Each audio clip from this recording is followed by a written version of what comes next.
What in the world is our NASCAR dreams? What is that about? Well, we're going to talk about our dream schedules. We all put a lot of time into what we think our dream schedule would look like. We have some diagrams to show, as I always love on the show. I love visual representations of what we're thinking. So we're going to have that. We have some guests on the show, as always. The Above the Line crew is going to be joining. Unfortunately, Dom cannot make it, but he did send in his schedule anyways. So we'll talk about that. And we have quotes from him kind of explaining the method to his madness.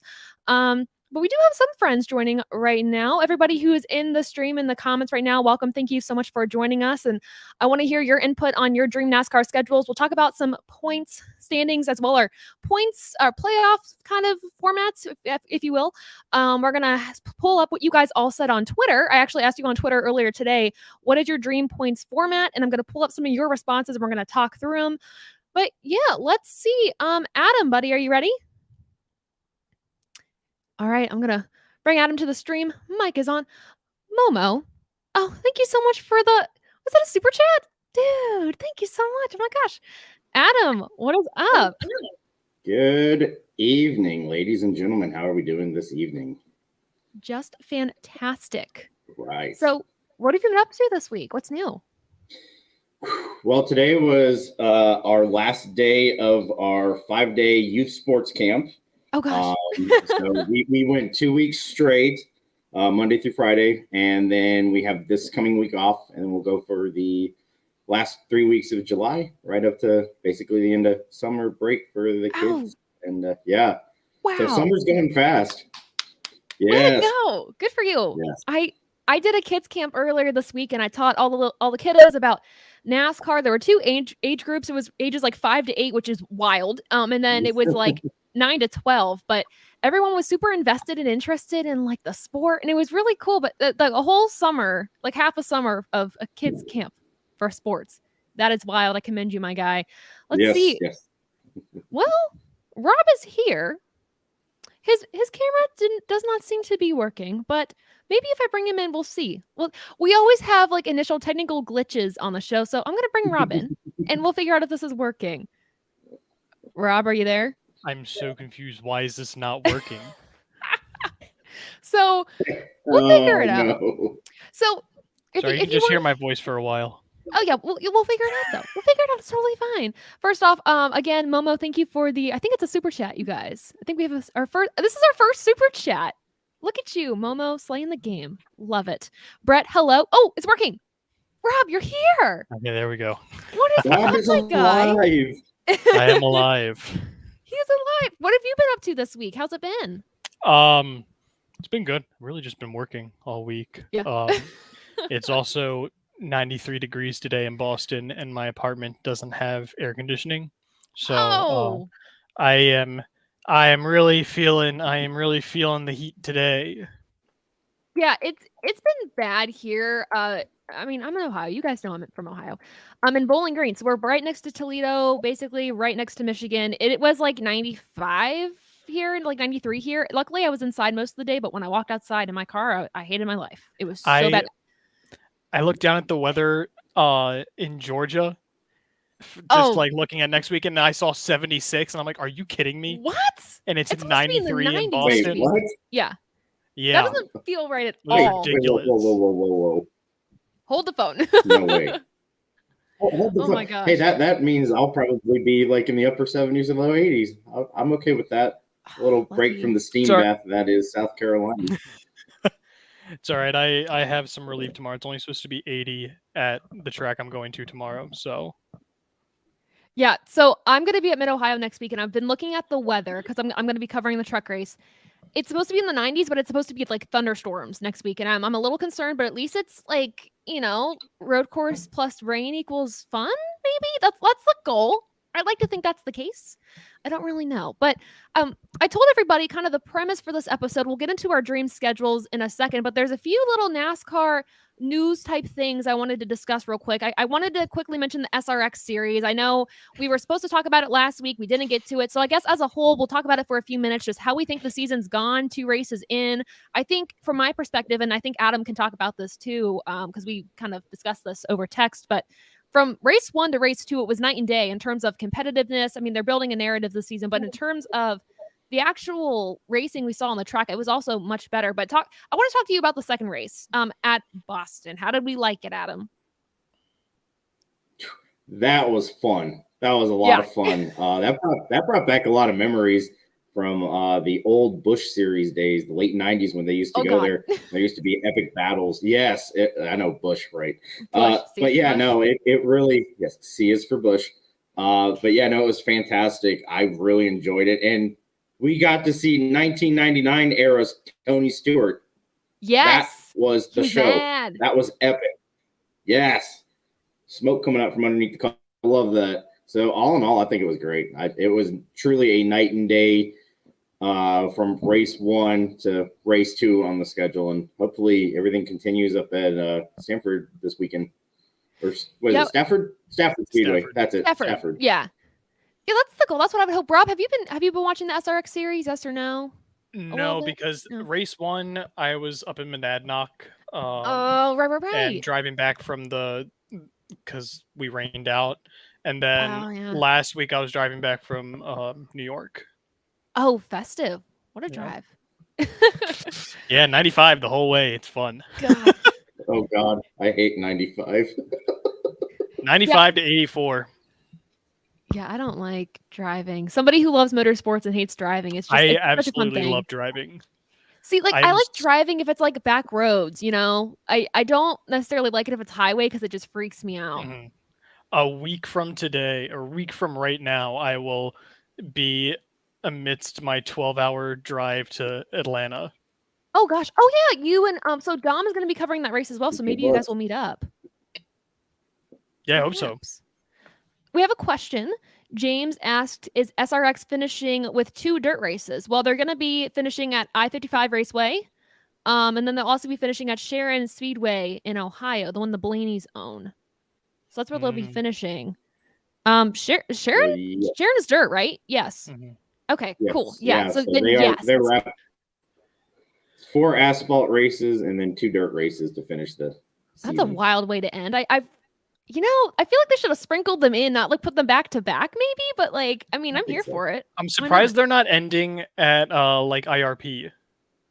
You know what?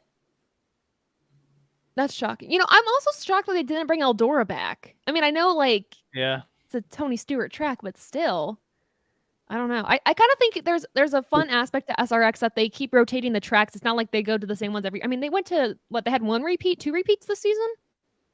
Yeah, because they went to Stafford last year too. Right.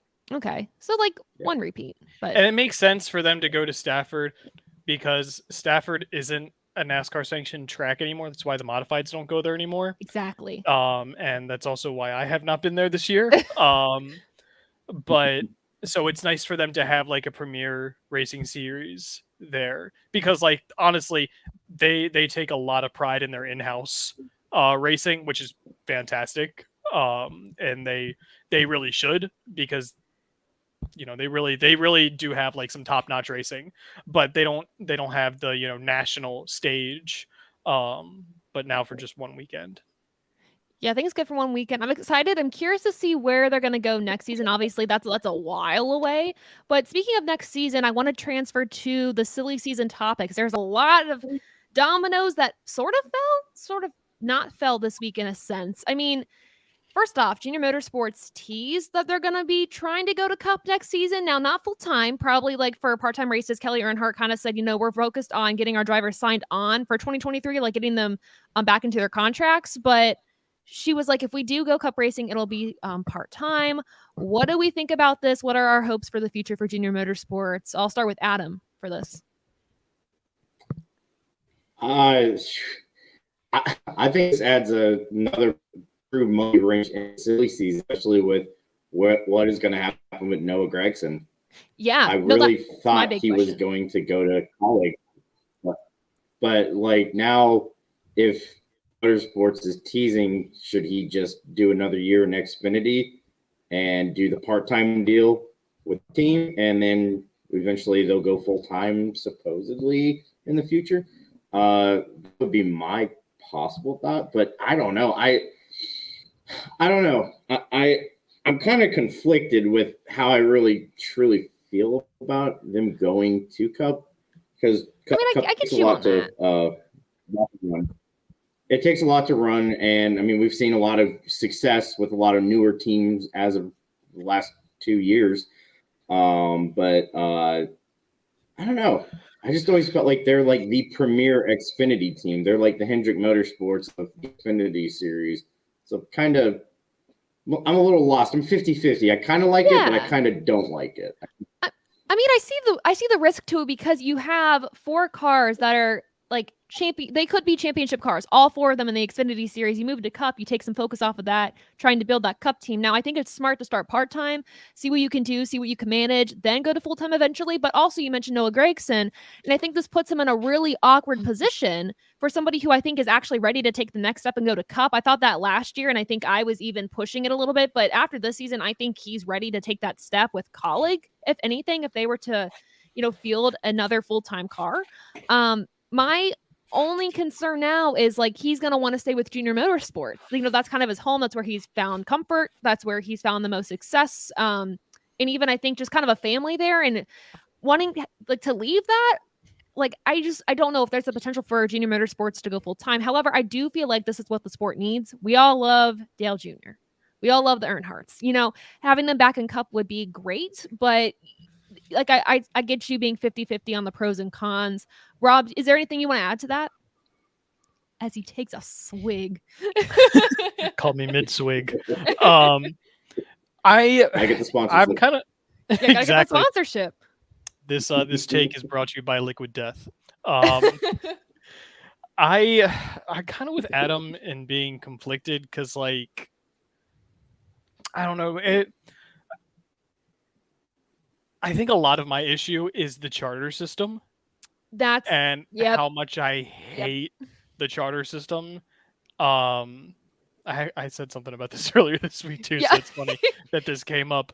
But at the same time, I would really like to see a 40 car field. I'd like to see that'd be great. The field that's advertised because it does not feel like it doesn't seem like a good look to me to have 36 to 38 cars every week when you're advertising 40 of the best drivers, and it's like, well, this is a new car and I don't know the specs of it, but I would assume it's a little bit more affordable, which is why teams expanded. But it's when you have a charter system,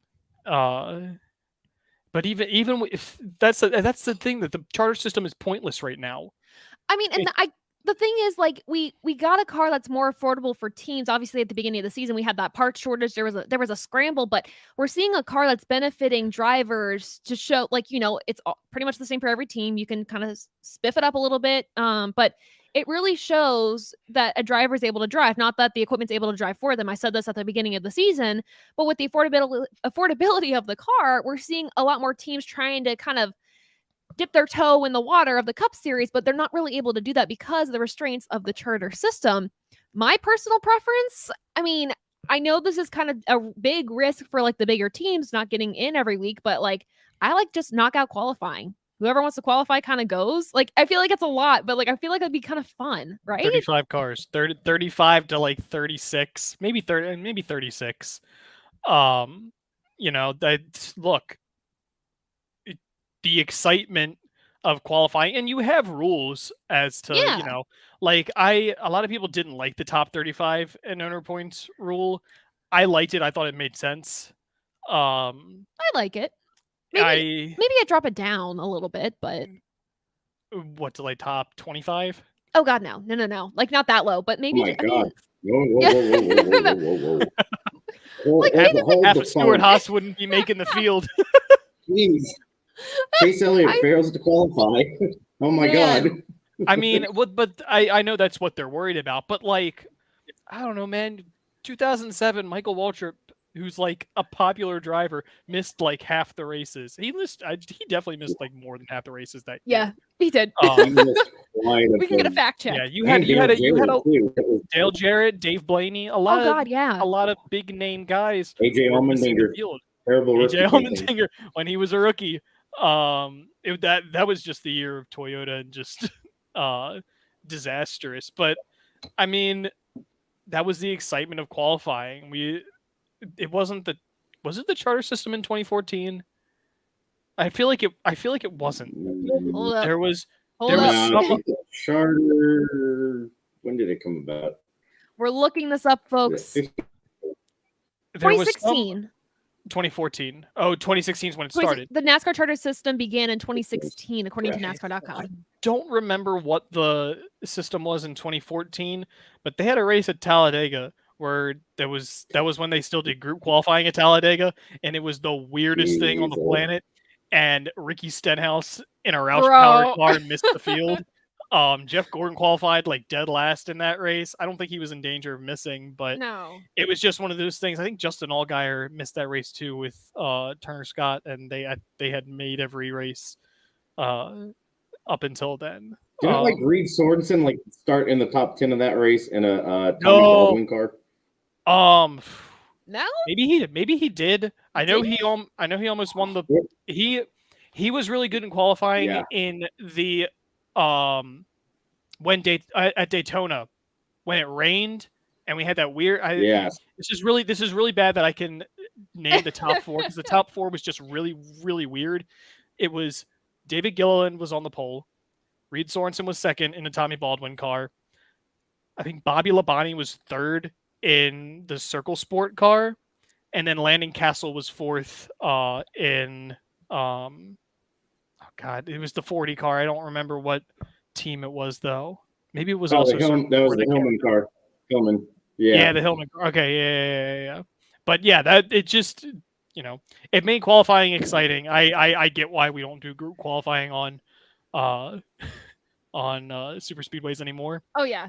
But I don't know, knockout qualifying just it was like when I would go to races as a kid, I would always go to Friday qualifying. I mean, it was cheaper, but like it was an event, It was an event and the 50 cars would show up. Yeah. For 43 spots. And if we had 40 cars showing up for 36 spots, it's still something. I mean, that's valid. Yeah. I mean, I'd rather have I feel like qualifying and practice hasn't been as much of an event as it should be like anymore. And I think part of me feels like we lost that really when we took that away. I mean, obviously you take it away, there's not going to be an event, but even just leading up to that, just there wasn't a lot of focus around it.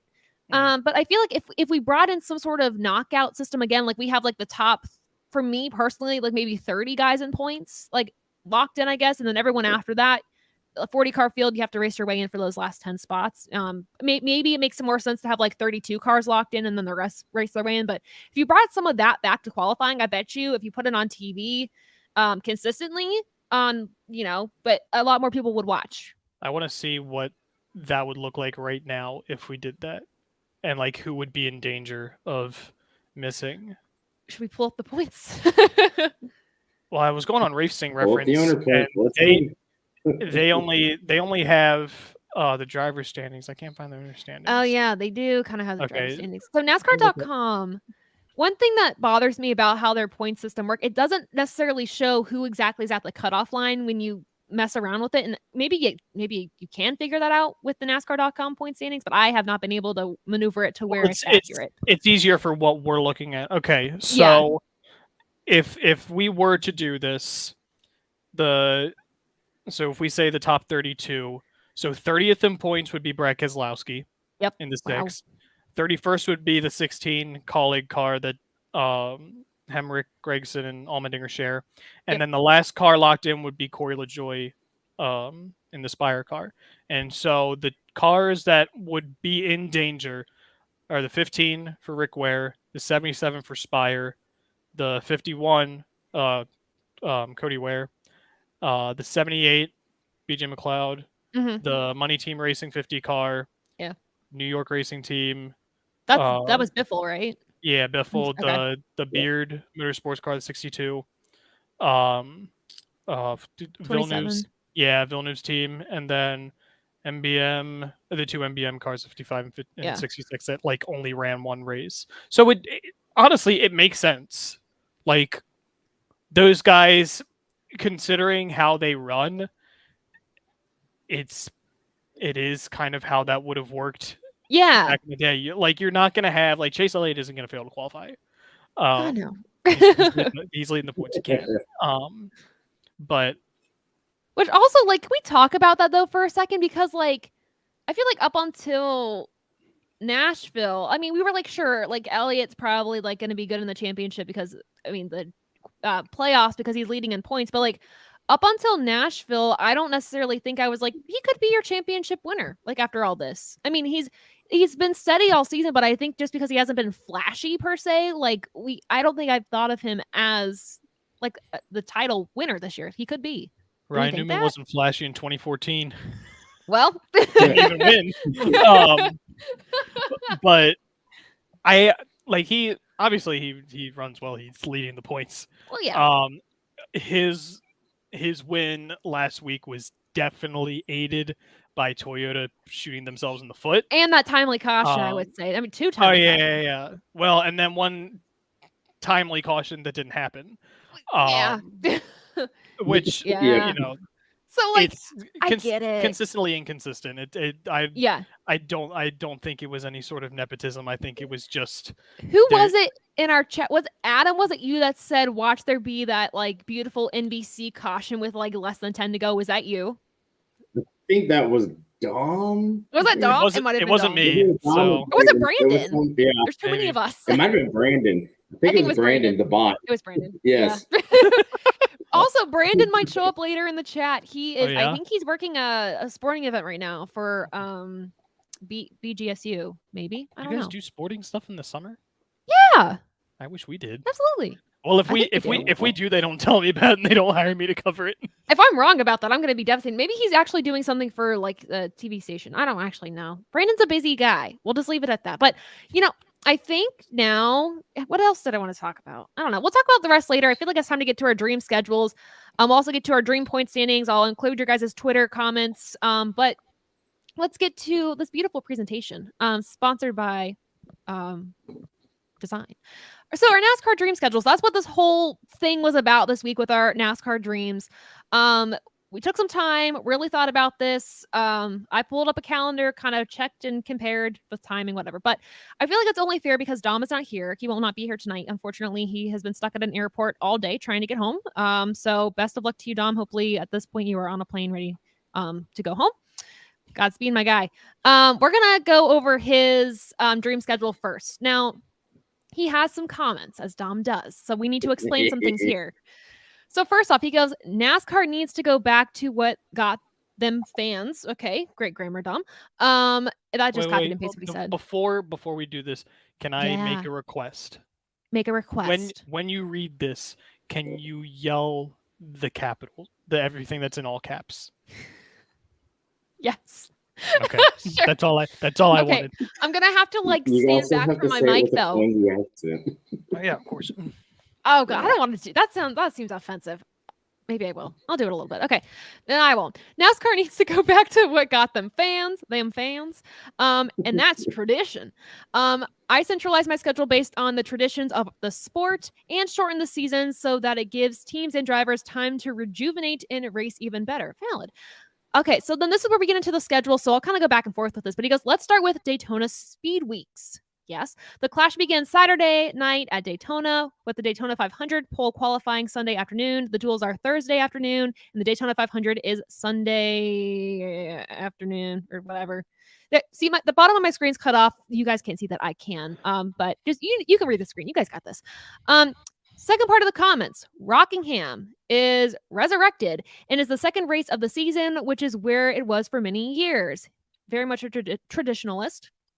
I keep the West Coast swing because I do like the idea of this. The All-Star race goes back to Charlotte. Coke 600 is Memorial Day weekend, with it being the longest race. I have it ping double points. I actually like that. I'm going to bring up a comment that he and I talked about outside of the chat. Dom's comments part 3, and I believe this is the last part of his comments. 4th of July is the Firecracker 400 at Daytona. Sorry, I totally forgot about that. Brickyard 400 comes back. Labor Day is the Southern 500. No playoffs, no dirt race, 2 road courses. Simplistic in its finest form. So this is kind of what his schedule looks like if we were kind of to lay it out a little bit. Obviously, we don't have it as a schedule because, on a calendar, because that's stressful, you guys. We're not doing that. So as you can see, Daytona, Daytona 500, Rockingham, Vegas, Phoenix, Auto Club, Richmond, Talladega Super Speedway. Any comments? Anything we want to talk about, or we just want to keep going? Do we like it? It's very mid 2000s. It makes sense. I was like, if Dom's schedule was any different up to this point, I would have said it is not him. Like, it's this is very traditional. Very. So next page for him, the All-Star Race, Charlotte. I like that being back-to-back with the Coca-Cola 600 at Charlotte Motor Speedway. Then we go to Dover, Pocono, Michigan, Sonoma. Now, the Firecracker 400, July 4th, or that July 4th weekend. Obviously, when I say Memorial Day, it's not necessarily going to be on the day, depending on the calendar. You all know what that means. Then, okay, this is where my screen cuts off. I think the Brickyard 400 is after that. Then we go to New Hampshire Motor Speedway. We liking this so far? It very much looks like the mid 2000s. Yeah, yes. It's mirroring it. Almost a carbon copy. It's like, which, like, to be fair, was a good schedule. It was. I'm not gonna lie. It really was. Yeah. So then, I think this is like the last page of it. I think he only had 25 races. 16 is the Bristol night race. 17, Kansas Speedway. Race 18 is Watkins Glen International. Then Labor Day weekend, we have the Southern 500 at Darlington Raceway. Then Worldwide Technology Raceway at Gateway. 21st race, North Wilkesboro. Then we have Nashville, Atlanta, Martinsville, and then closing it out at Homestead Miami Speedway, where it should be, where the championship race should be. So that's Dom's schedule. Don't know if you guys in the comments like it or not. I think it's not saying it's basic, but it's good. It's original. It's at NASCAR's roots a little bit. Some shakeups, but not a whole lot. I like it. It pleases multiple people. I would say. Yep. So now I need to figure out who's next. I think Rob, I put yours next. Yeah, okay. I did. All right. So explain yourself, sir. Okay. All right. Well, so I kind of went in a complete different direction than Dom. So that's totally fine. Yeah, I like yours is very interesting. It's very unique, and I like that. So I'm going to preface this because you see the race too. So obviously the Daytona 500 is first. We're not going to change that. That's just how things are. We're going to keep it that way. Now we're going to do something different here because I love this. God. I love this stadium thing that we started doing with the Clash. So we are going to have a triple crown for stadium races. I don't know what we're going to award because I'm not going to award points. It's just some sort of money thing, I guess. Yeah, I like that. Or maybe like an automatic bid into something and like into the events next year, maybe. I don't know. But I wanted to correspond it with whatever race is coming up next. So it can kind of be an event thing. So I liked having Homestead right after Daytona. I liked that they kept it in Florida. So what we're going to do is we're going to take a week off after Daytona. We're going to take a week off of points racing. And then we're going to go to Hard Rock Stadium. We're racing in Hard Rock Stadium. We're not doing the F1 track. Okay. And so we're right there in Miami. So the next week we're going to Homestead. Then we have the West Coast Swing. Everybody and their mother says that Sonoma should be earlier so we get the green pastures of Sonoma Raceway and we get the sheep out there and they can watch the race. So we're having Sonoma Race 3. We get that road course in early in the year. We got the road course race in early in the year. Then we go to Phoenix, which I don't love Phoenix as a track. Oh, the other thing here is we're only racing at each track one time. Every track is coming to the schedule once. This is a 25 race schedule. Every track gets one date.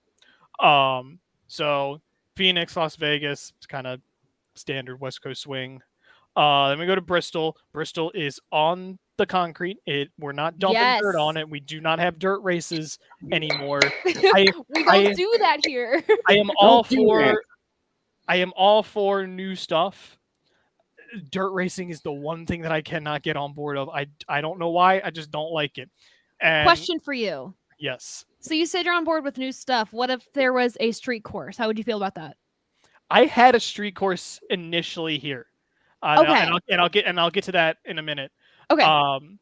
But so Bristol and Richmond back to back, they're kind of close to each other. It just makes sense, and that leads us into the Coca-Cola 600. So you see, it's race 8, so the races are definitely spread out. Probably give teams some sort of break between Las Vegas and Bristol, and probably between Homestead and Sonoma. That's valid. I didn't think about all that just because. No, you're good. I wasn't gonna put that much effort into it. I didn't want to go overkill. I literally wrote mine and rewrote mine and rewrote mine to make sure it made sense with a calendar year, and I stressed myself out. So this is good. This is fine. So then we go to Dover right after the 600, like we used to in the mid 2000s. This gets interesting. This gets really interesting. So we're gonna go to Thompson Speedway Motorsports Park because I'll be damned if I wasn't gonna. Can I say that? You can. It's okay. Okay. We just don't do the really hard curse words here. Okay. So I'll be damned if I'm not. We're not gonna do a throwback. No. We're not throwing it back. We're not gonna do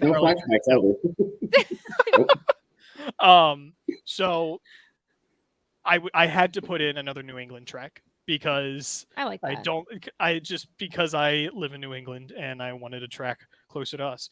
And Thompson is one of the few like half miles that we have up here. It's a fun track. Could probably host a race. They still host the modified, so it's still NASCAR sanctioned. Yeah. So it can still theoretically host a cup race. Because I think if I'm right, because I've never been there.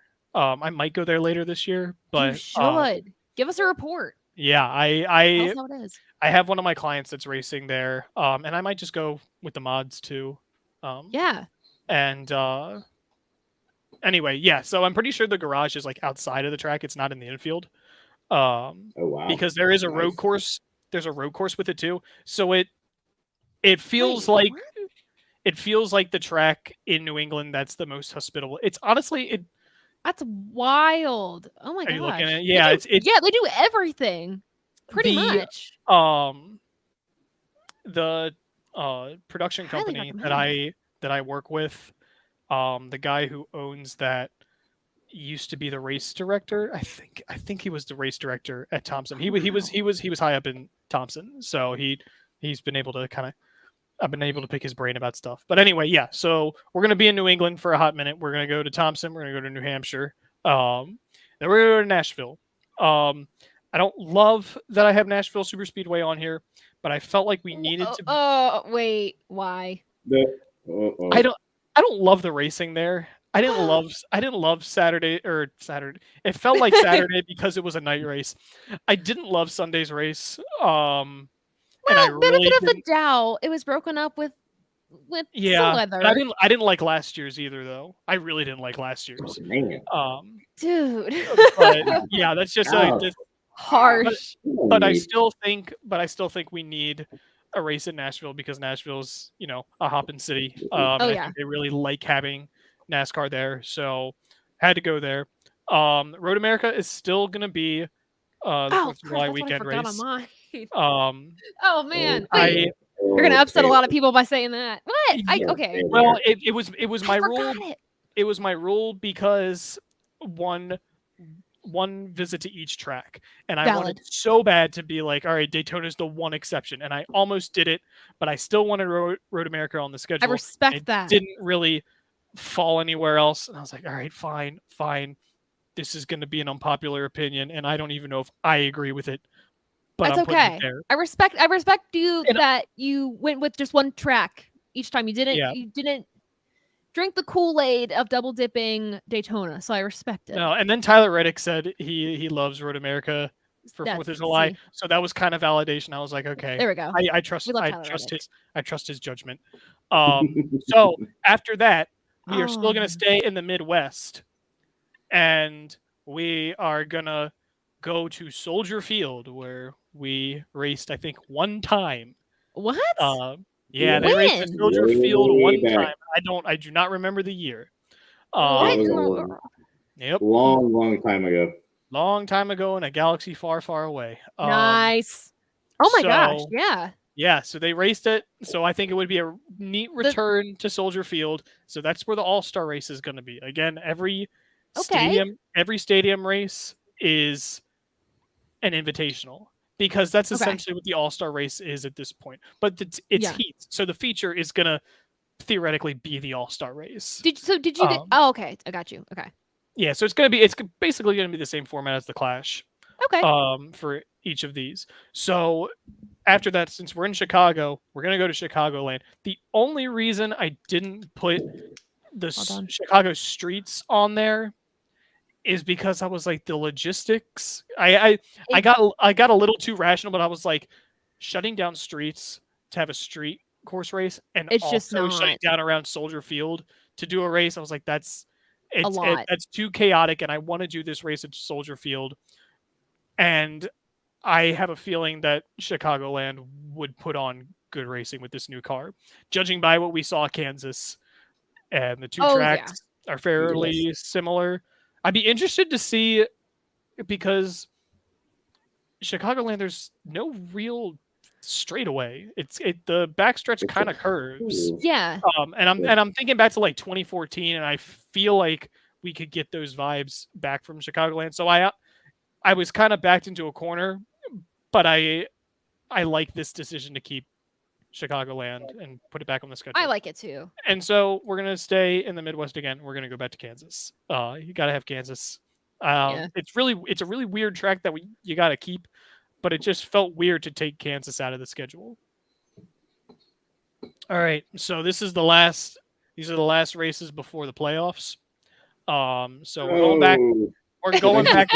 Did I just hear the P word? Oh no. Yeah. Oh no. It's okay. Wait. He'll explain. Yeah, Don't I'll worry. explain. Don't worry. It's better. Okay, good. Hold up, guys. So we're going back to the Brickyard. It feels weird to take away what was considered a crown jewel event. Thank you. It just feels weird. Everyone applauds you in the comments. Yeah, it's all weird. It's a weird thing. And I don't like it. So then we're going to do back-to-back road courses. We're going to go to Watkins Glen. Okay. And then we're going to go to Canadian Tire because I think we need a race in Canada. I wanted to put a race in Mexico City, but I just couldn't find it in the schedule, and I wanted to keep it at 25. You know what's a lot of my not a lot of them, but a few of my Twitter followers are like they're from Canada and they're really big NASCAR fans, and I'm like, it sucks because they're like, we can't have merch shipped to us in Canada just because it's just frustrating. I'm like, I feel like the Canadians deserve a NASCAR race. I feel like it's a weird thing. Oh no, I should have. Bring back Montreal. How did I miss Montreal? No, with the win. Oh. We all forgot that. Last minute change. Canadian Tires replaced with Montreal. So Noah, you won today. Congratulations. Going to Montreal. I want Robbie Gordon on that track, bro. I want him and Marcus Ambrose on that track, and I want them to be absolute menaces. Yes. Noah. Yeah. And plus, that's like, I don't know geography well enough to actually know if this is true, but it's like I felt weird not having Michigan because I actually had Belle Isle on the schedule at one point as a street course because I was like, I don't want to go to Michigan, but I still want something in Michigan. That was my thought process too. And Belle Isle was kind of the closest thing. But if I'm right, Montreal isn't that far from Detroit. It's far. Would you have to fly? Yeah. You definitely would have to fly. Yeah. Okay. Well, Hampshire Motor Speedway is closer to Montreal. All right. We're just ruling out Michigan then. Sorry. Yeah. Sorry, Michigan. You're done. And then we're done. Yeah, then. And then had to keep Pocono because I have unrealistic expectations for this car at Pocono.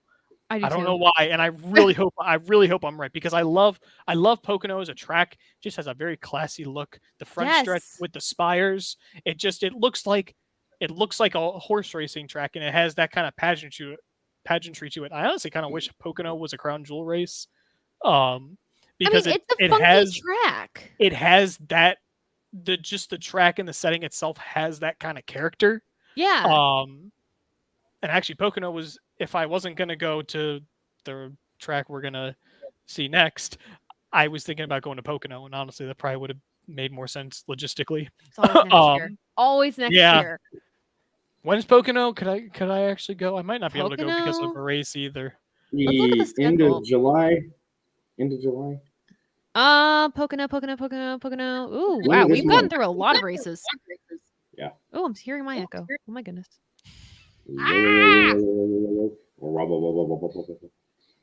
We had this issue last week too. Where is Pocono on the schedule? My goodness. Oh yeah, okay, it's July 24th. Yeah. There it is. There we go. Okay, first off, hold on. I need to look at the comments real quick. James, I need you to explain yourself. You have this guy going X, Brickyard Crown Jewel. Do you not want it to be a Crown Jewel? Yeah, I think that's what that means. Yeah. He doesn't think I just want confirmation. Just because the tires suck there doesn't mean it's not a Crown Jewel. That's valid. Don't you bring up about those tires again. Don't do it. Don't do it. Watch the race before 2008. Watch 2007. Watch Tony Stewart and Kevin Harvick. Here, kitty. Exactly. but yeah. So I'm not taking up all the time. Pocono, and then I wanted some sort of interesting racing for the season finale or the regular season finale, but I didn't want I didn't want Daytona. It was too random to me, and Atlanta felt like the best kind of mixture. Because it's not winning you're in, it doesn't really matter anyway. But at least you're ending at a track. This would probably be on Labor Day weekend, if not the week before. Okay. So you're bringing Atlanta back to Labor Day weekend, which it used to be. Ew. Although you might put the Southern 500 on Labor Day weekend. Yeah. Thank you. So Yeah. So let me explain the playoffs just for a hot sec, and it will only take me a hot sec. The top 5 in points race for the playoffs like the chase. Uh-huh. I like that. You get, I'm thinking maybe 5 bonus points for each win, not 10. That is going to create too much of a gap, I think. I would agree. I'm with you there. So, and you have stages. So, I like that. So we're gonna start the Southern 500. We got to start at Darlington. I think I've liked that the last couple of years. Yeah. Then we're finally gonna get Texans. You're finally getting a race. It's just not going to be it's Texas Motor Speedway. There was no way that track was going to be on this schedule. There's a comment. Never in a million years. This is a dream schedule, guys. No, this is what we want. They had that video. They had that video on Twitter this week of them knocking down something in Texas, and I was like, "You're really going to tease us like that, aren't you?" Yeah, they were knocking down like part of the stands to make room for a bar or something like that. We're like, just take the bulldozer and just go all around. Grade the track down to nothing. You don't need it. Yeah. If you want it that bad, do 2 races at COTA. I don't care. Yeah, honestly. Figure out how to race at COTA. Figure out what the term local cautions means. Yes. And then race at COTA twice. No stage points or no stage breaks. If they race at COTA twice, you might have to take an entire month off the schedule because it'll take them that long. Anyway, my idea with the playoffs was to make like every sort of track. Yeah, I like that. I still feel like I'm forgetting one here. So you have the road course in COTA, you have a super speedway in Talladega. We're going to Martinsville for the second to last race, and here's where we make the season finale. We make the championship race kind of like the Super Bowl. It is a 2-week affair. The whole city's gonna wrap their arms around it. So that's when we're gonna do the Clash, and we can call it something else if you want, but it's the Clash. Okay. Clash at the Coliseum just rolls off the tongue well, and so we're gonna race there leading up to the season finale, which is going to be what? Question for you. So with the stadium trip, now obviously with these stadiums, there's not, I mean, you can only fit so many cars. Now, are you going to have like cars? It's a heat. It's a heat. It's just like the Clash system. Okay, my bad. Yeah. It's just like the Clash from this year. Every race. Gotcha. I liked how the Clash was formatted. I think it was just more knowing what we know now. It's just a car on short tracks. That was kind of the issue there. as far as the racing itself goes. But they'll figure it out, and we're just gonna do a heat system for all three. And then we're going to Auto Club Speedway. NASCAR's finally going to listen to me complaining on Twitter. I love Auto Club. This year's race broke my heart. I'm not going to lie. It broke my heart. It was a really good race.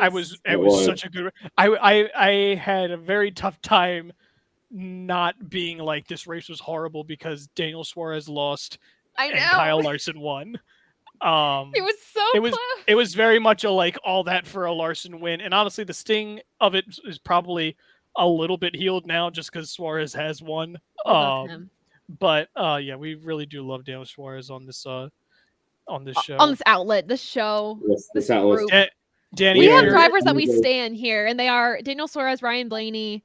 Is that it? Bubba Wallace. Tyler Reddick. The big Alex four. Bowman.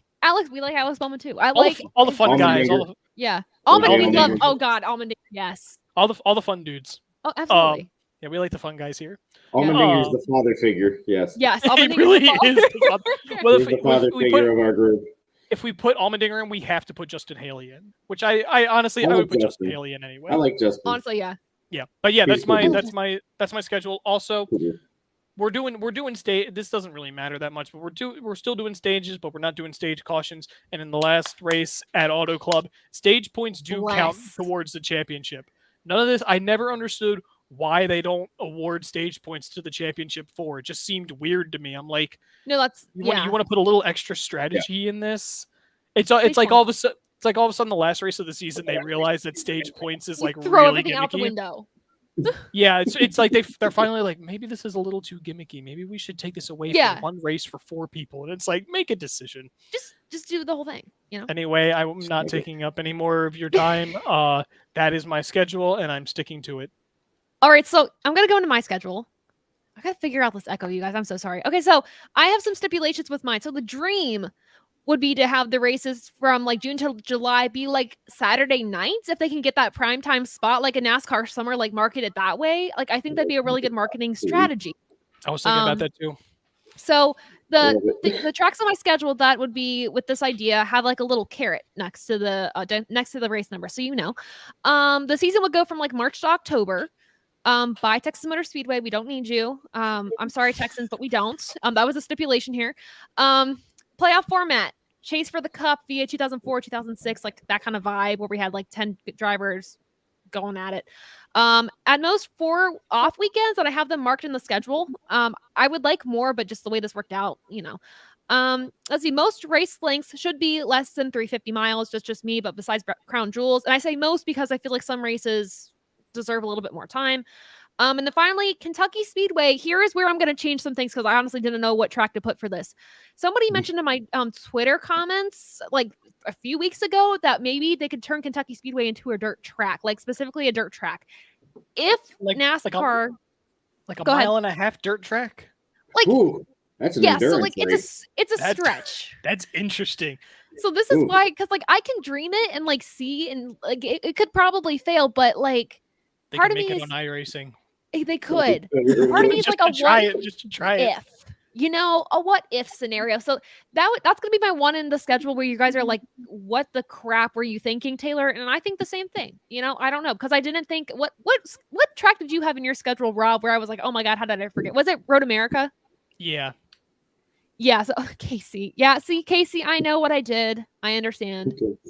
In some universes, this is a good idea. This is why these are called dream schedules. But I think Road America would be my one in place of Kentucky. But here we go. So the Clash, I would keep any new track. I feel like that would be a good time for us to kind of like try new things. If we want to do a street course, try it then. If we want to do like another LA Coliseum type thing at a new stadium, try that then. Like just kind of like test things out just for fun. But I don't think that in the season we should be testing things for fun. We should know exactly where we want to go instead of being like, let's just make some rules and try this out and see how it goes. I hate that. So the Clash is going to be like a kind of trial and error. I know that's not how it's supposed to be, but dreams. So the duels will stay at Daytona and then the Daytona 500. The second race on the schedule will be Homestead, keeping in Florida. And then we'll go on this West Coast swing. We got Phoenix, Vegas, Auto Club, and then we kind of trickle it back to the other side of the country. We go to Circuit of the Americas. I really do love that road course, so we're going to bring it back. Then Talladega for a super speedway race, and I feel like after a super speedway race, you need an off weekend. So I brought an off weekend after 7 races. Then this is where I'm going to call this like bringing us back to our roots a little bit. All right. So we got Rockingham. I would love to see this track back. I think there's a movement to start bringing that back. So that'd be fantastic to see. Then we got the All-Star race at Charlotte Motor Speedway, or Dale Jr. actually brought this up on the download, and I thought this was an interesting idea with stipulation. You brought up some tracks as a fan vote, like the fans could vote where you want that All-Star race to be, or we could rotate it. But I think at Charlotte, it would make sense because we're going to go to Memorial Day weekend for the World 600 presented by Coca-Cola. I think that's how it should be. Honestly, how it should be. Presented by is an underrated tag, and it should be used more often. It should. Yes. It should. Honestly. Wait, hold on. Yeah, so the Coca-Cola 600 weekend starts the summer series. It's the, either it would be, Memorial Day weekend, so like the 31st, wherever that is. But that's going to start our summer series where from June to July, we have night races and prime time if our dreams came true on probably Saturdays. So then we go to North Wilkesboro, keeping in North Carolina, kind of going back to old. And then this is where my brain just decided to stop. And this is where I did Kentucky Speedway Dirt, just for fun and just for a nightmare a little bit. But I think here I would probably put Road America, even though that kind of takes us out of where we should be a little bit. Road Atlanta. You go to Road Atlanta. You could go to Road Atlanta, honestly. VIR. Some sort of road course that is in the area. I don't know. I don't know the area well enough. Yeah, part of me was like, because I was trying to think about where else to go that would be in the area, and I just wasn't sure. But yeah, we'd probably go to Road America at that point, and then 13th race of the season would be Nashville Super Speedway. Make it a night race. Really take advantage of that Nashville nighttime party scene, whatever. And then at that point, you'd be at the 4th of July, and we do the Firecracker 400 at Daytona International Speedway, as it should be. And then another time after a super speedway race, we got to take a break. We have an off weekend. Then we go to Chicagoland. We keep the Summer Nights theme. I love Chicagoland a lot. I think these new cars would, help the product that we've seen. I think it's time to bring it back. Then we do, for the 16th race, the Brickyard 400. Crown Jewel, make it a Crown Jewel. I'm sorry, James, I got to disagree with you here. Got to be a Crown Jewel race on the oval. Then we go to Dover, Pocono. Part of me wanted to make this a doubleheader weekend, but I decided against it because I kind of wanted to try to stay with one track if possible. You'll see I didn't do a great job of it. I was conflicted too. Yeah, I was like, I don't know what to do, I was like, what if we award half points? And I was like, no, that's stupid. Why am I going to give someone half a win? Now, I will say, I do agree with Dom on this, that the Coca-Cola 600 should be double the points since it's the longest race of the season. Yeah, it should pay the biggest reward. 500. So I really think we should just double the points. But we're getting comments right now. Let's read them. Nitro, you said if they're pushing Phoenix as the finale, NASCAR should push for repurchasing Pikes Peak to replace Phoenix spring date. Actually, dude. Phoenix does not need 2 races, especially the finale itself does not need 2 races. I hate that they have that little test in March before the finale, and I don't like it. I don't like it. I mean, and I get why they brought it back because the tickets already, as they said, last month, the tickets for the Phoenix finale sold out already. But still, I don't like Phoenix as the finale. I just don't think it. I don't love Phoenix as a track in general, but they've dumped so much money into it, and to renovate it, and they've reconfigured it 18 times. One of these times they reconfigure it, it's going to stick. At some point, there used to be a road course, so maybe they need to bring that back out. Well, we got Dover, we got Pocono, then we go to Michigan. am biased a little bit because technically once Kentucky was taken away, Michigan kind of became my home track. Going there for the first time in August. See you guys there if you're going. We'll have a meetup. It'll be great. I'll announce more when we get closer. But I felt like Michigan needed to stay just for those who are kind of up in that area who might have to travel a little bit more farther to see a race. But this could also be kind of a place where we see like a Montreal coming back in the schedule. So maybe I'd switch it up there now that we kind of have that in our brains based on who commented that. Was that Noah? Noah commented that earlier. Then we go into Bristol the night race at Bristol for the 20th race of the season. Then we have an off weekend before we go into the chase, kind of the best 10 in points, battle it out for the championship. It gives them time to prepare, cheat up their cars as much as they can, and get ready to battle. So the next race as we start will be the Southern 500, Darlington, Crown Jewel. We got to start it off that way. I think that was almost a common thread in all of ours. Then going to Watkins Glen.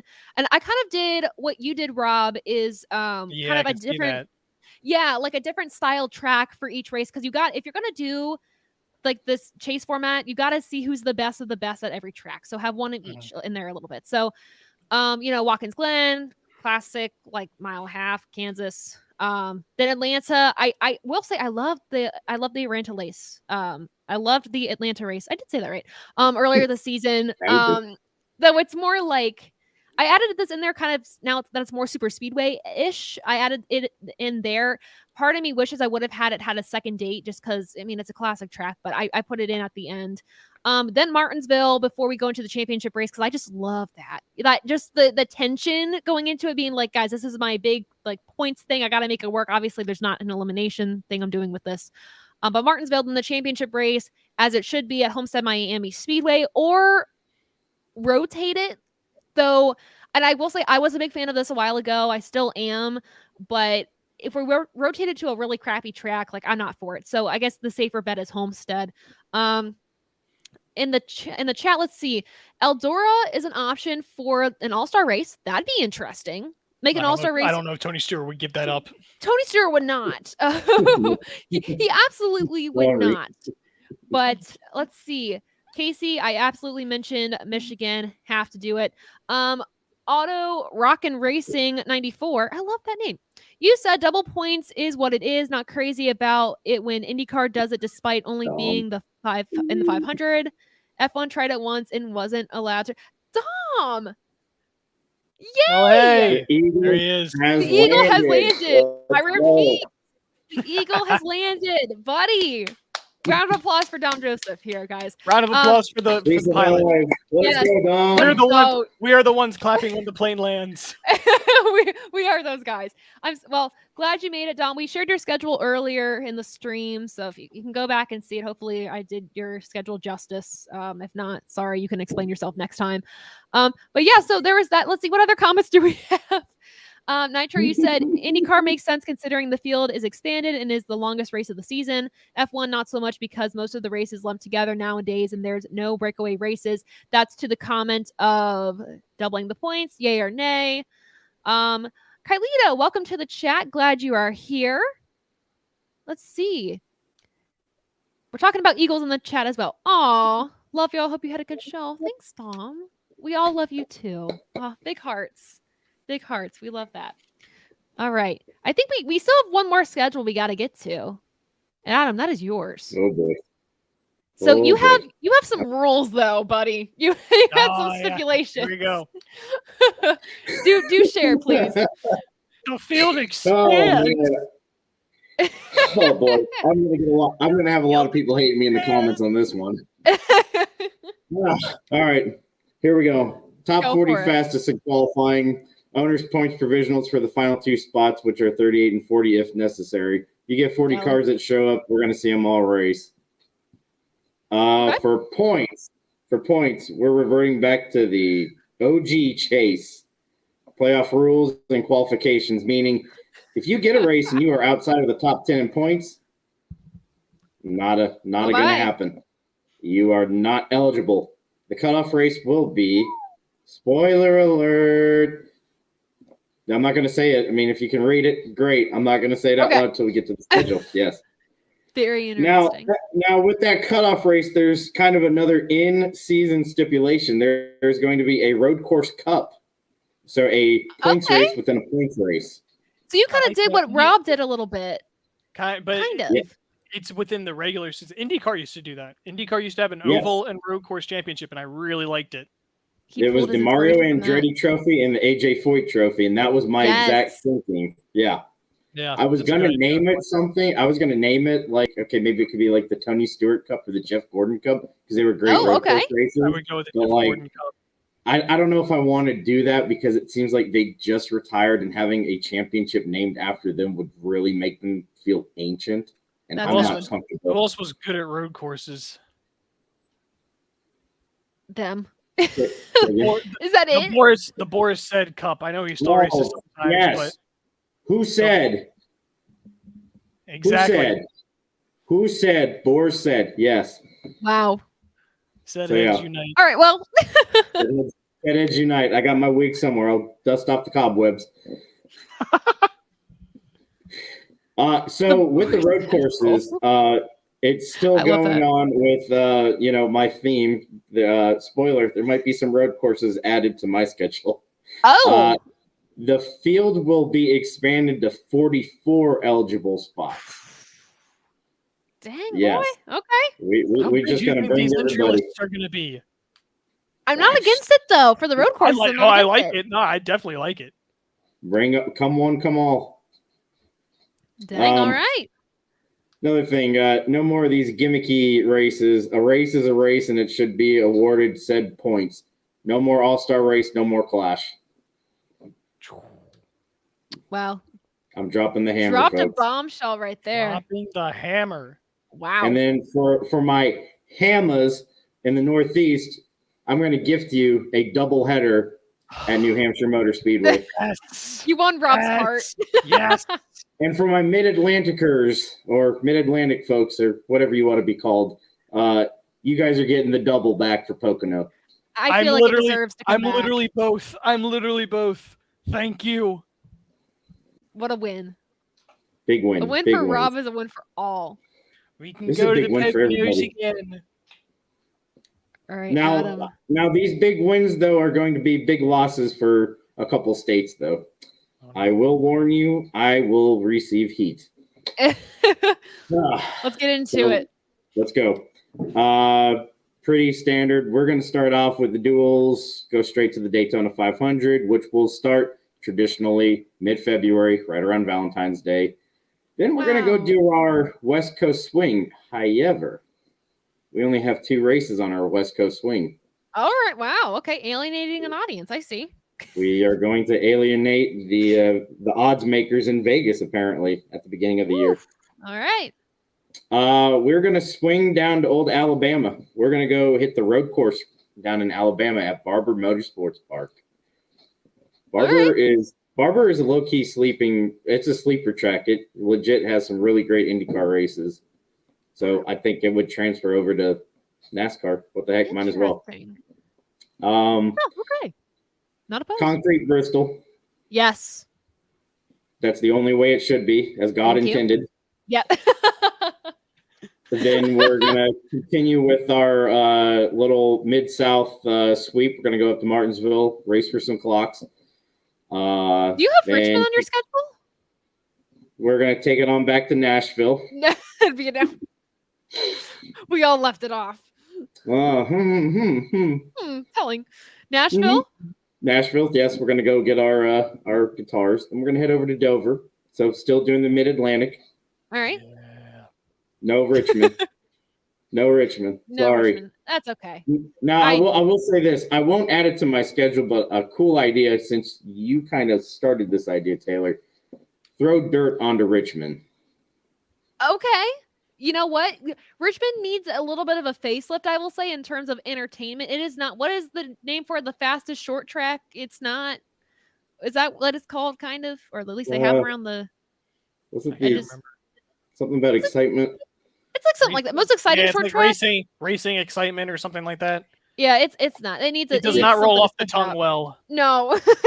So maybe dirt on Richmond would be interesting to try, but not on Bristol. Come on. No. No. No, not This Bristol. race, Bristol's the good race enough. was better this year, but we don't want it to stay, at least on Bristol. So I gotta say, naming a track is like, thank you. That's it. That's it. Thank Action you. track. My God. See, it's bad enough that we couldn't remember it. Marketing. Naming a track is very, very important. Oh yes. And I feel like not enough tracks do that. New England's really, honestly, New England's really good for it. Yeah. Yeah. Let's see, you got Nashville and Dover. Mm-hmm.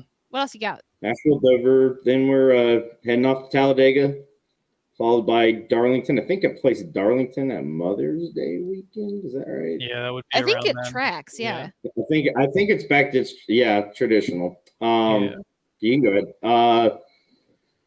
Resurrecting. I have quite a few resurrections on here. Yes. We are going back to the Rock. The Rock will be absolutely cooking. It will be cooking. If he is not the Grand Marshal for the first race, I'm done. I quit. It's not just a boulder. It's the Rock. Yeah. Oh my God. Continuing on, the World 600 Memorial Day weekend. Yes. I like your guys' thoughts on the double points. Yeah, I think I'd do double points for my World 600. Oh, you know what else we kind of forgot? The Nashville Fairgrounds. I didn't forget it. Oh, I didn't. All right. Well, I didn't forget it either. I just didn't. It could be a rotated race. Yeah, I didn't forget it. I just didn't want it. Let me clarify. Yeah, me neither. All right. Yeah. All right. No, Nashville Super Speedway better than the Fairgrounds. I agree. My opinion. That's my opinion too. Let's see. All-Star race. Yes. So we're going to flip it. We're going to do the big race first, then we're going to go to the All-Star race after the 600. So it kind of gives the teams more time to be at home with the families. That was my thought process. Yeah. Then, get a, we're going to bring back the pit crew challenge. Yes.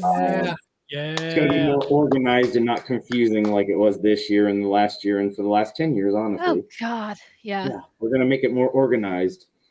So let's continue on my crazy magical journey. Let's. Heading up to Cheese Country. Gotta get Road America. To not leave out Road America, America's National Park of Racing. Yep. And as I stated already, I'm gifting Pocono a double weekend. With the double weekend, it would be similar to last year where it was 2 races that were like 300 miles each. Or close to that. Perfect. Absolutely. Yeah. Then moving on to Mid-Ohio, continuing the camp out. Mid-Ohio, fantastic racing at Xfinity. Should transfer over to the Cup. I don't get why we left. Plus, it kind of replaces another road course that I totally left off on purpose. Anybody notice that slot? What road course race should be there? Oh, you left out Sonoma. Oh, God. Yeah. Was it? Bye-bye. Wow. No, I'm with you on that. I'm with you, though. Sonoma got the boot. I'm sorry. We can try something else. I'm down. I'm down with it. Sonoma's races have been boring the past few years. Like, I'm ready to dox. Not every race can be perfect, but Sonoma should probably go. Sonoma can go. We're back to Indy Oval. Obviously, the Brickyard 400. Once again, as God intended. Let's keep it like that. Absolutely. Yes.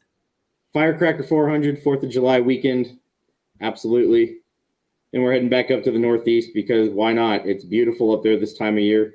Unless you're Rob sweating it up with no AC this weekend. Sorry, bud. All the time. No, the terrible thing is I have an AC in here. I just haven't hooked it up. Dude. No. My friend was like, "Man, you really got to seal that thing because you can keep carbon monoxide in here." And then my anxiety just kind of went full spiral and was like, "Oh, I can't do it now. I don't want to die. It's valid. I'd rather just sweat." Anyway, it's valid though.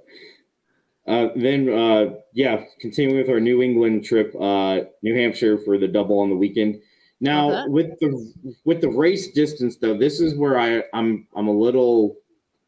I don't even know what the right word would be. Would I want to do two 250s or two 200s?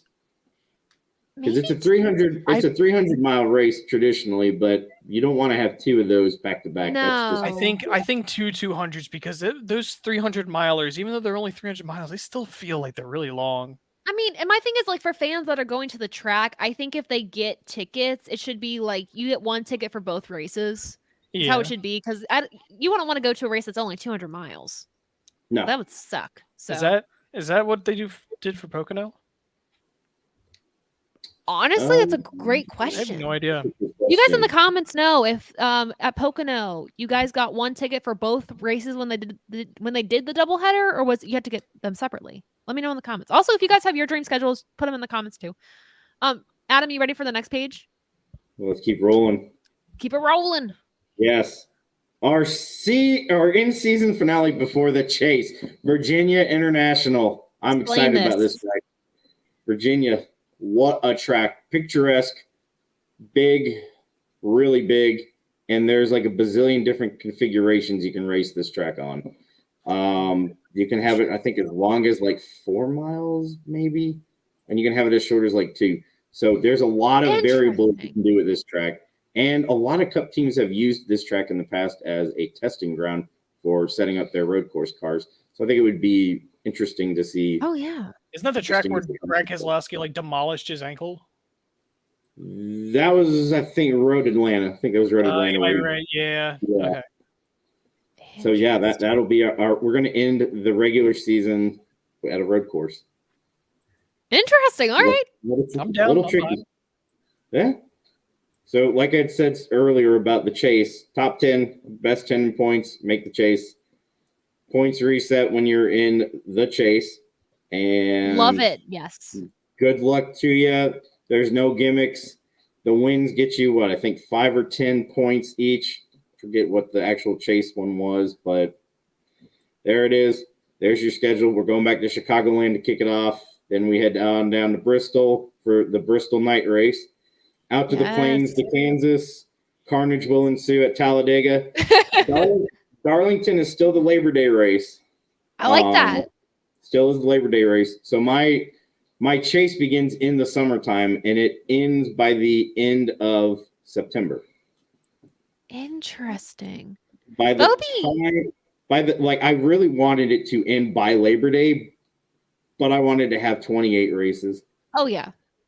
So it's more because the double races. So it's really like 30 altogether. Pretty much, yeah. Yeah. So yeah, having it end by the end of September, because everyone's going to be invested in football by that time of year. I really think that's something true. I think that's something that NASCAR has overlooked a lot when they were expanding the schedule, is how much football is playing a factor into the ratings, especially towards the end of the year, where you have this mass and then it's just either stagnant or it starts to drop because more people are interested in seeing the game on Sunday afternoon than tuning in for the race. Well, and especially with NBC, when we have a rain delay and it starts to clash with Saturday Night Football. Yes, Saturday Night Football is a huge no-no to touch with. Yeah, no kidding. Yes, got to have the Roval, obviously. Absolutely. Yeah. Oh, Roval, I disagree. You disagree? I do not like the Roval. I am such a contrarian there. I do not like the Roval. I'm gonna take the double away from New Hampshire now. No. Yeah. No, Give it to the Roval. Yeah. Oh my God. You know what? You know what? You want a Roval? Make them race on New Hampshire's Roval. Oh God, that actually would be interesting. It's like 1.5 car lengths. Oh, like yeah. the width. It's really bad. They only race legend cars and bikes. Dang. That'd be interesting. Yeah, then we'll wrap up. Yeah, you wrap it up. We'd wrap up the season with Martinsville and then back to where it should have always been, Homestead. Here we go. Homestead for the championship. Wow, that was fun. You guys had variation. Wow. Yeah, I'll post these later on Twitter. I'll do like an individual kind of like thread so you can see all our schedules. If you guys want to make your own, put them on Twitter. make sure to do that. I know you guys are like in the comments, I can't really put a whole schedule. That's valid. I don't blame you. But yeah, if you have one on Twitter, you want to put, make sure to do that. We'll go through the Twitter comments real quick where you guys talked about your points comments. I want to bring you all into this conversation. Kylito, you said eliminate stage cautions, but keep stage racing. I absolutely agree. I think Rob, you mentioned that too. Yeah, it just makes more sense. It takes it. Adam's going no. I love fuel mileage races more than anything that we do. I do too. And the stage cautions kind of mess with that. So no stages at all. No stages, no stage points. Okay. No stages. Pure racing. Okay. I honestly would rather. As possible. I'd honestly rather have no stages at all than stage cautions, if I'm being real. I mean, if we were given a choice between like no stages at all or like keeping with stages, I would do no stages. I mean, it's a sacrifice, but anywho, there's really only one benefit I find to the actual stages, and it's really for the fans at the track, is when you know you're coming to a stage break, that's the time to go to the bathroom, go get some snacks, go get in the shade, get out of the sun for a little bit. That's the best part about it. Other than that, if you're sitting at home and watching it, it stinks. I have not watched a race with stages yet. I'm very seriously interested. Well, yeah, because I haven't been to a race in the top 3 series since 2014. So, wow. Oh my gosh, it makes a nice like food Dover break. Trucks 2014. Wow, Rob, where you been? Man. I went to college for a little bit. I didn't have a car. I didn't have a car for a couple of years. And then I started. And then I started working in New England, where they never came up. They never came to New England, and I would try to get. Well, I mean, in 2020, I couldn't get New Hampshire tickets. When I finally got a car, it was COVID. So yeah. Gosh, well, man, fun times, brutal. Fun times. Yeah. All right, let's go to my Twitter page. We'll see what y'all had to say. All right. Hopefully you can see this. If not, we'll figure it out. Well, I'll make the screen bigger. Why not? Rob, what was your preference for New Hampshire races? What do you mean? Like, how did I like them? Did you like the one that was in July or the one that used to be in September? Which one would you rather have of the two from New Hampshire Motor Speedway? Oh. If you could go back to them. I don't know. I like the vibes. I always felt like they were completely different. Well, if you did, you'd be running a risk of it being really, really cold. But if you did New Hampshire in like mid to like late October, you'd get that fall foliage near the White Mountains. Oh, that'd be gorgeous. Gorgeous. Ooh, it is beautiful. So you would have that again. You kind of run the risk. I'd be interested to look up what New Hampshire looked like when they had to run it as the finale in 2001. I should look that up. It was bare. It was bare. Oh yeah, because it was probably in like it was bone cold. Everybody was like head to toe. Well, it was like mid to late November at that point, wasn't it? Yeah. Okay, that makes more sense. But yeah, if you do it in like mid to late October, it's gorgeous. So if I had to put New Hampshire somewhere, that's where I would put it. Nice. Gotta have the scenery to fit with the race all the time. Well. Yes. Your points. Here's what we had to say. So I posted earlier. What is your dream NASCAR Cup Series points playoff format /playoff format? So Jacob, you said you honestly enjoyed this playoff format a ton. It created some cutthroat moments. Martinsville, the regular season finale, having to win and you're in, and with stage points, who can grab the final spot if you have to point your way in, or with 17 race winners, who has more points. So we also, I think we have to address too that this points format does create entertainment. It does what it intended to do. Yes, we might have some gripes with it, but like, it does. There's times where I like it. There's times where I don't. I don't like the win and you're in situation. I kind of like the fact that the playoffs have like cutoffs. You know, if you're not performing well, you're out of the chase. You're not out the chase, but you're out of the fight for a championship. But there are merits to this playoff system. I can see that a little bit. Here, I think more of a traditionalist approach. Kevin said, you want action and excitement. All season winners qualify for a championship.